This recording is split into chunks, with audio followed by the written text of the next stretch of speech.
The docking bay of Station Orvin was a noisy, restless place. Ships landing, traders shouting prices, the smell of hot fuel and stale air heavy in the corridors. Darren had just finished delivering a cargo load of machine parts and was heading toward the payment office when the crowd ahead of him shifted. 2 station guards in gray armor were dragging someone along the metal floor. The figure was small, barely up to their chests, her bare feet scraping against the cold plating. Her clothes were torn, her hair tangled, and her silver-blue skin was covered in grime. "Get up!" one of the guards barked. She tried to stand but collapsed again. "I am nothing," she whispered, her voice so faint Darren barely heard it over the noise. The guards muttered in annoyance, shoving her toward the wall like she was just another piece of debris to clear from the path. People walked past without slowing, some stepping around her without even looking. Something in Darren's chest tightened. He knew that tone. Someone who'd been told too many times they weren't worth saving. He stepped forward. "Hey," he said to the guards. "You done here?" "Not our problem," one of them said. "Station rules, no loitering, no beggars. She's not registered, so she gets cleared out." "Cleared out where?" Darren asked. The guard shrugged. "Airlock if she's lucky. Now move along." They turned and left without another word. Darren crouched down beside her. She was shaking, clutching her thin arms to her chest. Her eyes, a pale violet, flicked up to meet his before dropping again. "You hurt?" he asked. She shook her head, though her body told a different story. "Come on," Darren said, offering his hand. She flinched. "Don't touch me. I'm nothing. I'm not worth." "Enough," Darren said gently but firmly. "I'm not leaving you here." When she didn't take his hand, he slipped his jacket off and draped it around her shoulders. The fabric was far too big, but it covered her thin frame. "Let's get you out of here," he said. The walk back to his freighter was slow. She stumbled more than once, but refused to lean on him, as though even accepting help would be too much. When they reached his ship, the Silver Dawn, he guided her inside and sealed the hatch. The warm, dry air of the cabin seemed to make her shrink in on herself, like she didn't belong in a place like this. "You can sit," Darren said, pointing to the padded bench in the corner. She stayed standing. "You hungry?" Her eyes darted toward the galley, but she didn't answer. Darren grabbed a packet of heat-sealed stew from the storage bin and set it on the table. "Eat it. No strings attached." She hesitated for a long moment before moving forward. When she finally took the spoon, she held it like it might be snatched away at any second. She ate slowly, every bite measured. "What's your name?" Darren asked. She didn't look up. "Names are for people who matter." "You matter," he said. Her hand trembled slightly as she set the spoon down. "No. I was owned. Worked until I couldn't. Then thrown away. I'm nothing now." Darren leaned against the counter, watching her. "Someone told you that. Doesn't make it true." Her gaze lifted for just a moment, like she wanted to believe him but couldn't. When she finished eating, she tried to stand. "I should go before I cause you trouble." "You're not going anywhere," Darren said. "Not tonight. You can rest here." She stared at him as if trying to figure out what he wanted in return. "Why?" she asked finally. "Because I can," he replied simply. She didn't move for a long time. Finally, she stepped toward the small sleeping alcove and sat down on the edge of the bed. Her shoulders were still tight, like she was ready to run, but she didn't. Darren turned to head back to the cockpit. He'd met plenty of people in bad shape before, but something about this girl was different. She thought she was nothing. He was going to prove she was wrong. The ship's hum was a steady background rhythm, a sound Darren barely noticed anymore. But for the girl, still without a name, it seemed to make her tense, as though every vibration was a warning. Darren sat in the cockpit, monitoring station traffic as the Silver Dawn idled in its berth. Outside, freighters came and went, their hull lights cutting through the cold darkness of space. He kept an ear tuned to the quiet sounds from the back of the ship. She hadn't moved much since sitting on the bed in the crew alcove. After a while, he stood and walked back. She was sitting with her back to the wall, knees drawn up, the oversized jacket still wrapped around her shoulders. Her eyes tracked him, cautious but not panicked. "You need anything?" he asked. She shook her head. "You've got a blanket there," he said, nodding toward the folded fabric at the end of the bed. "If you're cold, use it." She hesitated before pulling it over her legs. A few minutes passed in silence before she spoke for the first time since the galley. "You shouldn't let me stay here." "Why not?" Her gaze dropped to the floor. "If someone finds me here, they'll punish you."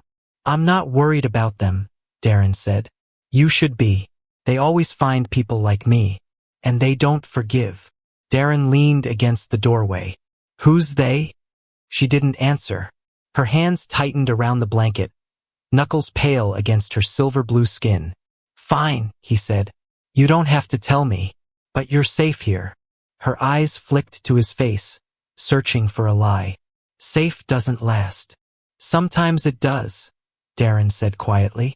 He left her to rest, but an hour later, when he came back to check, she was still sitting upright, eyes open. "You can actually lie down, you know," he said. She gave a small shake of her head. "If I sleep, I might not wake up where I fell asleep." The words hit harder than he expected. "That happened to you before?" Her lips pressed into a thin line. "Many times." Darren sighed and sat down in the chair across from her. "You've been on your own a while, haven't you?" "Since they decided I wasn't worth keeping." "Seems to me they were wrong," he said. She tilted her head slightly. "You talk like you know me." "I'm starting to." When she finally agreed to lie down, Darren dimmed the lights and stayed in the chair nearby. He didn't sleep, just kept watch, letting the ship's quiet hum fill the space. She stirred once, murmuring something in her own language, soft and almost musical. He didn't understand the words, but the tone was heavy with loss. By morning, she was awake again, already sitting on the edge of the bed with the blanket neatly folded beside her. "You didn't sleep much," Darren said. "I don't need much," she replied. "That's not the same as getting enough." She ignored the comment and stood, glancing toward the galley. "May I clean something? Work for the food." "You don't owe me for food," he said. Her expression tightened. "Where I come from, nothing is free." "Well," Darren said, "get used to it. Here, you eat because you need to eat, not because you paid for it." She looked at him for a long moment, then gave a small nod. Over breakfast, he tried again. "You going to tell me your name?" Her fingers tightened on the mug of tea. "Tali." He smiled faintly. "Tali, that's a good name." She looked away, but he caught the faintest flicker of something in her eyes, something that wasn't fear. "You want to tell me where you're from?" he asked. Her answer was quiet. "A place that doesn't want me back." Darren didn't push. "Well, this ship isn't much, but it's better than that." They spent the rest of the morning going through routine ship checks. Darren noticed Tali watching everything he did, memorizing the way he handled tools and navigated the control panels. She didn't ask questions, but he could tell she was learning. When they stopped for lunch, she said softly, "I don't know why you're helping me. Maybe I just don't like seeing people treated like scrap metal," Darren said. Her eyes searched his face. "Scrap can be melted down and reused. I can't." "You're not scrap," he said firmly, "and I'm going to prove it to you." She didn't answer, but the way she lowered her gaze was different now. Less like she was hiding, more like she was thinking about what he said. By the time the ship's lights dimmed for evening, Tali still hadn't fully relaxed. But she hadn't asked to leave either. And for now, Darren counted that as progress. He didn't know how deep her wounds went, but he knew one thing for certain. She wasn't nothing, and he was going to make sure she never believed that again. The Silver Dawn drifted quietly through the trade lanes, its engines running low to conserve fuel. Darren was in the engine bay, tightening a stubborn coupling, when he heard soft footsteps behind him. He turned to find Tali standing there, her hands clasped loosely in front of her. "I heard something," she said. "What kind of something?" "A faint clicking, near the starboard coolant line." Darren frowned. "That line's behind 3 access panels." "How'd you hear it?" She shrugged. "I listen." Curious, he led her toward the starboard wall. She crouched, pressed her ear to the panel, and after a moment pointed to a spot halfway down. Here. He removed the panel, and sure enough, one of the clamps was loose, vibrating with each pulse of coolant. He tightened it and gave her a look. Good ears. Tali shifted uncomfortably. I used to notice things like that. It was my job. What kind of job? She didn't answer right away. Maintenance. Fine work. Small machines. Over the next few days, Darren began leaving minor repairs for her to find. Nothing critical, just small things that could be done by someone with patience and careful hands. Without fail, Tali spotted each one. One afternoon, he found her at the workbench repairing a cracked circuit board. She had the damaged section removed and the new connection already lined up. Where'd you learn that? He asked. Tali's gaze stayed on her work. A long time ago. Before everything. He stepped closer. Before what? Her hands stilled for just a moment. Before I was taken. Darren waited, but she didn't elaborate. You were good at it, he said. She almost smiled, but it faded quickly. It didn't matter. I was just another pair of hands to them. To me, Darren said. It matters. That evening, they sat in the galley over a simple meal. The hum of the engines filled the quiet between them. Why do you keep me here? Tali asked suddenly. Because you deserve to be somewhere you're treated like a person, Darren replied. Her expression was unreadable. That's strange to me. Then maybe we should make it normal, he said. She looked down at her food, but the tension in her shoulders eased just slightly. The next day, while running a diagnostic, Darren noticed Tali standing in the cockpit, studying the star maps. She traced a route with her finger, following it through a cluster of minor systems. You've been here before, she murmured. You recognize the path? He asked. Yes, this lane has hidden stops, supply caches, maintenance docks, places not on the public charts. Darren raised an eyebrow. And you know that because? She hesitated. I worked for people who needed to know those places. They didn't want to be found. He leaned against the doorway. Sounds like you know more than you've been letting on. Her eyes flicked to his. Knowing things never kept me safe. Sometimes it made things worse. I'm not them, Darren said quietly. For a moment, she held his gaze. Then she nodded once as if accepting that for now. Later that night, Darren found her in the cargo bay, sitting on a crate and turning a small metal object in her hands. What's that? He asked. She looked down at it. A tool. My own. The only thing I kept when I ran. It was a delicate, multi-pronged device, worn but well cared for. Looks specialized, Darren said. It is. For fine calibration work. I used to fix navigation instruments. Now, I just hold it so I don't forget I can. You can, he said firmly. Her grip on the tool tightened, but she didn't argue. The more time they spent together, the more Darren realized she wasn't truly broken, just buried under years of being told she was nothing. And piece by piece, she was starting to believe him when he said otherwise. But he also knew something else. People who treated others like Tali as property didn't give up easily. And sooner or later, they'd come looking. The Silver Dawn was docked at a quiet supply station on the edge of the Oran Belt. It was the kind of place where most crews kept to themselves, trading fuel for goods without asking questions. Darren had stepped off the ship to arrange a shipment of replacement filters when he spotted them. Two men in clean, dark corporate uniforms.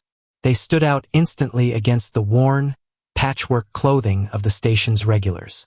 They were scanning the crowd, their eyes sharp and searching. One of them carried a datapad, showing an image Darren couldn't quite see. But he didn't have to, he already knew who they were looking for. He turned on his heel and headed back toward the ship. Tali was in the cockpit, running a diagnostic on the navigation system. She glanced up when he came in. We're leaving. Soon, Darren said, closing the hatch behind him. And we're doing it quiet. Her expression shifted instantly. They're here. Yes, he said. Two of them. Corporate. The kind that thinks people can be owned. She swallowed hard, her hands tightening on the console edge. They have the right to take me. In half the systems in this sector, Not on my ship, Darren cut in. Her eyes met his, full of doubt. You can't fight them. They have more power than. Maybe, he said. But I'm not letting them walk in here and drag you out. The knock came 5 minutes later, sharp, measured, not the kind used by friends. Darren opened the inner door but kept the hatch locked. 2 men stood outside, one holding up an official seal. Captain Darren Holt? The taller one asked. That's me, Darren said evenly. We have reason to believe you're harboring stolen corporate property, the man said, his tone clipped. Specifically, a female of the Kivern species, approximately 1.6 meters in height, silver blue skin with patterning. She goes by the name Tali. Darren leaned against the frame. I don't carry cargo that talks back. The second man's mouth tightened. This isn't a joke. We have documentation proving ownership. If you surrender her now, we'll overlook your involvement. Darren's voice hardened. You're on a civilian station. My ship is my property. You don't come aboard without my say-so. The first man's expression cooled. Then we'll return with station security. And if you resist, you'll lose more than the girl. They turned and walked away, but Darren knew they'd be back. And next time they wouldn't bother knocking. When he returned to the cockpit, Tali was already on her feet. You should have given me to them. Darren stared at her. Why would I do that? Because you don't understand what they'll do to you if you keep me, she said, her voice low but urgent. They'll take your ship, your license, maybe worse. I've lost things before, Darren said. Doesn't mean I hand over people to save myself. Her gaze dropped. People like me aren't worth saving. Wrong, Darren said. People like you are exactly worth saving. For a moment, she looked like she might argue. But instead she turned away, as if afraid of what might happen if she believed him. They didn't wait for the agents to come back. Darren powered up the Silver Dawn, running the engines at low thrust until they cleared the docking arms. Then, when they were out of visual range, he hit full burn. The station dropped away behind them, a small blur of lights against the black. Where now? Tali asked quietly. Somewhere they won't expect, Darren said. We'll run dark for a while, stay off the main routes. She hesitated, then spoke. I know a place, Old Jump Lane. It's dangerous, but it's hidden. Darren glanced at her. You sure? I used it once. When I escaped the first time, she said. They won't look for us there. Then that's where we're going, he said. As the ship slipped into the deep lanes, Darren glanced over at her. She was staring at the stars, but her shoulders were less tense than before. Maybe it was because she was moving away from the people who had hurt her. Or maybe it was because, for the first time in a long time, someone had told her she was worth the risk. Either way, he intended to keep proving it. The Silver Dawn cut through the emptiness between stars, running without a transponder signal. Most ships avoided traveling dark. It made you a target for pirates and impossible for legitimate ports to track. But Darren knew it was the only way to buy time. Tali sat in the co-pilot's seat, eyes fixed on the starfield ahead. She hadn't spoken much since leaving the supply station, but when she did, her voice was steady. The hidden lane is near the Drenholt Rift, she said. We'll need to keep the ship's mass signature low to slip in. Meaning? Darren asked. Meaning we shut down everything except life support until we're inside. One wrong move and the rift will tear us apart. Darren gave her a sideways look. Sounds fun. It's better than being caught, she replied. They reached the edge of the rift 12 hours later. It wasn't a hole in space so much as a jagged tear. Massive rock formations twisted into impossible shapes, glowing faintly from some unknown mineral. Electric blue energy arced across gaps like silent lightning. Darren powered down the engines until only a low hum remained. The Silver Dawn drifted forward, guided only by thrusters. Tali leaned over the console, adjusting the sensor gain. Follow my marks exactly. The gravitational eddies will pull you apart if you drift. Her tone was precise, almost commanding, and Darren obeyed without argument. Half an hour into the rift, The console chirped. A sound Darren didn't want to hear. Incoming signal, he said. Tali's head snapped up. Impossible. No one knows this route. The scanner displayed a faint blip, small, but closing and fast. Darren magnified it, revealing a sleek pursuit craft with a corporate registry, masked to avoid detection. They must have followed our jump wake, Darren muttered. Tali's hands tightened into fists. They'll force us to power up. Once we do, the rift will tear us apart. Darren's mind raced. Unless, he glanced at her. How tight can you navigate? She didn't hesitate. Tighter than they can. He handed her partial control of the thrusters. Together, they wove the Silver Dawn through narrow gaps in the rock formations, sometimes so close the hull scraped. The pursuing craft stayed back, unable to match their maneuvering speed. They're falling behind, Darren said. For now, Tali warned. There's an open stretch ahead. They'll use it to close the distance. Darren checked the forward scan. Sure enough, the dense rock thinned into a wide corridor of empty space, perfect for a burst of speed. They'll be on top of us in seconds once we hit that, Darren said. Tali's eyes darted to the rift's energy arcs. If we time it right, we can make the arcs mask our engine burn. He looked at her. That's risky. It's better than dying in their hold, she said flatly. They hit the open stretch, the pursuit craft immediately accelerating. Darren counted under his breath, watching the arcs ahead. On Tali's signal, he punched the engines to full burn just as a massive surge of blue energy flashed across their path. The Silver Dawn leapt forward, the arc masking the heat bloom of the engines. They've lost us on sensors, Tali said, scanning the readouts. But we can't outrun them forever. Darren grinned. We don't have to. We just have to make them quit. She understood immediately. You're thinking of the choke point. Exactly, he said. If they try to follow us through, they'll risk getting shredded. They reached the choke point, a twisting gap between two massive rock spires, and slipped through with only meters to spare. The pursuing craft hesitated, then banked away. They're breaking off, Tali said, relief in her voice. For now, Darren replied. They'll be waiting on the other side if they can guess where we're going. Once they cleared the rift, Darren brought the ship back up to full power. The stars ahead looked different now, brighter, freer. Tali exhaled slowly, leaning back in her seat. I've never outrun them before. Get used to it, Darren said with a grin. Her eyes softened. You don't understand. I'm not used to winning. He glanced at her. Then we'll keep winning until you are.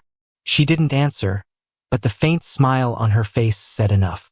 2 days after slipping through the hidden jump lane, the Silver Dawn emerged near the Kestrel mining colony. It wasn't much to look at. A cluster of older silos, a single repair dock, and a small refueling station bolted to the edge of a dusty asteroid. Darren had planned to take on supplies, but the moment they dropped into local space, the sensors lit up with 2 incoming signatures. Tali leaned over the console, her voice tight. It's them. The readings were unmistakable, corporate pursuit ships, faster and more heavily armed than the Silver Dawn. They must have predicted our exit point, Darren said. We don't have enough fuel to run without refueling first. Her eyes narrowed. Then we fight. They docked at the far end of the colony's single landing strip, using the bulk of an silo for partial cover. Darren moved quickly, locking down the ship's systems while Tali scanned the area. They'll land on the opposite side, she said. That gives us maybe 5 minutes before they reach us. That's enough to set a trap, Darren replied. He pulled 2 small demolition charges from a storage crate. Tali's eyes widened slightly. Mining charges? Repurposed, Darren said with a grim smile. If we place them right, we can control how close they get. They moved through the narrow corridors of the colony's outer ring, slipping between cargo crates and piles of rusted mining gear. Tali placed 1 charge on a low support beam near the main walkway, carefully hiding the detonator under a loose panel. You've done this before, Darren noted. She didn't look up. I've been around people who did. You learn fast when you have to. The second charge went on a stack of old or containers at the corner where the walkway narrowed, perfect for slowing down anyone trying to rush them. When the corporate agents arrived, they didn't come alone. 2 armored escorts flanked their leader, the same voice Darren had heard over the comm in the rift. The leader's helmet visor reflected the dim colony lights as he called out, "Tali, this ends now. You can walk out, or we can drag you." Tali stood half in shadow beside Darren. Her voice was steady, but her hands were clenched. "You'll have to try." The leader tilted his head. "The human can't keep you safe. You know what happens if you resist." "Yeah," Darren said, stepping forward. "You lose." The first agent advanced, and Darren triggered the first charge.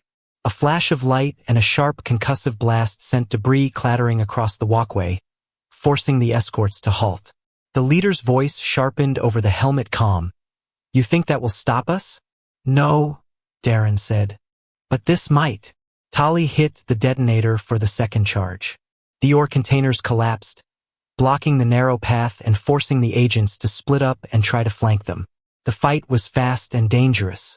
The colony's maintenance corridors became a twisting maze, and Darren used every turn to keep the agents off balance. Tali proved more than capable.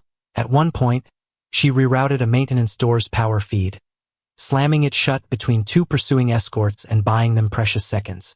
"You've got a talent for this," Darren said as they moved. Her voice was cool and precise. "I told you. I noticed things." Finally, with the agents cut off and unable to reach them without tearing through half the colony's infrastructure, the leader called for retreat. "This isn't over," his voice echoed through the corridor. "She belongs to us. We will find her." "Try," Darren shot back. The corporate team withdrew, their ships lifting from the landing strip minutes later. When the silence returned, Darren and Tali stood in the shadow of the silo, breathing hard. "You saved us," Darren said. Tali shook her head. "We saved each other." He looked at her for a long moment, then nodded. "Yeah, we did." Back aboard the Silver Dawn, as they prepared to leave the colony behind, Tali sat in the co-pilot's seat. There was no hesitation in her posture now, no avoiding his gaze. "They'll keep coming," she said.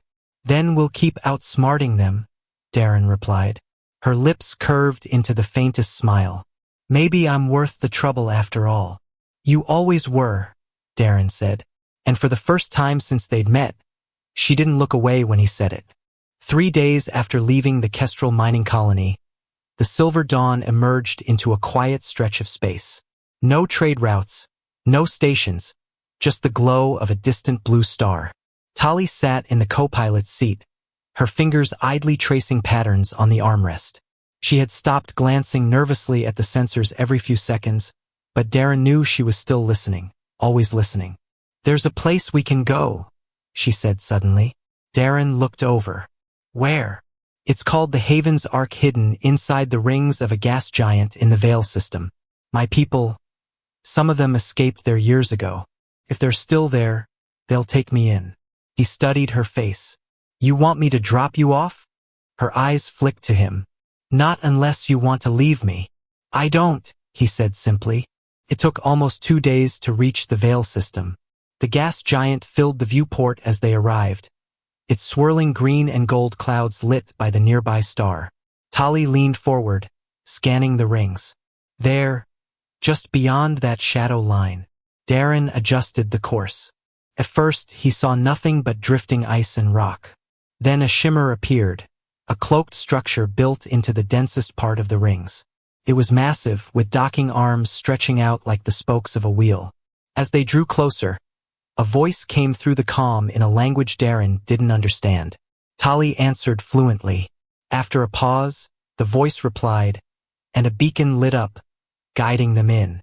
They docked inside a sheltered bay carved from the ring's largest rock. The hangar was warm and filled with life. Ships of many designs, people moving in every direction. The moment Tali stepped onto the deck, a tall woman with the same silver-blue skin and intricate markings hurried toward her. Their hands clasped, and then they embraced tightly. Darren hung back, letting the reunion happen. He saw relief in Tali's shoulders, the kind of relief that only came from knowing you weren't alone anymore. When Tali returned to him, she was smiling, really smiling, for the first time. "They want to meet you," she said. "I'm just the pilot who got you here," Darren replied. "You're the reason I'm here," she corrected. The tall woman stepped forward, speaking slowly in careful standard. "We owe you more than thanks." Darren shook his head. "Just keep her safe." The woman's eyes softened. "We will. But she may not want to stay here without you." Later, as the hangar quieted and the Ark's lights dimmed to night cycle, Darren stood near the ship's ramp. Tali approached, her steps light but sure. "They've offered me a home," she said. "You should take it," Darren said. "It's safe here." Her gaze held his. "Safe doesn't mean much if you're not around." He blinked. "You're saying?" "I'm saying I don't want to go back to being nothing. And I don't want to be without the person who made me believe I'm something." Darren smiled faintly. "Then I guess I'm staying for a while." Weeks passed. Darren found work in the Ark's maintenance bays, repairing ships and teaching others some of the tricks he'd picked up over the years. Tali worked alongside him, her steady hands perfect for delicate systems. She was different now, still quiet, but not silent. She spoke when she had something to say, laughed when something was funny, and no longer avoided looking people in the eye. One evening, as they finished sealing a shuttle's engine panel, she pulled a small metal charm from her pocket. It was the calibration tool she had carried since she'd run. "Take it," she said, holding it out. Darren shook his head. "It's yours." "It was mine when I thought I was nothing," she said. "Now it's yours, because you reminded me I'm not." He took it, feeling the cool weight in his hand. "Then I'll keep it, like I keep you." She smiled, the soft light of the hangar reflecting in her eyes. "Good, because I'm not going anywhere." Outside, the rings of the gas giant turned slowly, catching the starlight in flashes of silver and gold. And for the first time, Tali didn't feel like she was running. She felt like she'd finally arrived.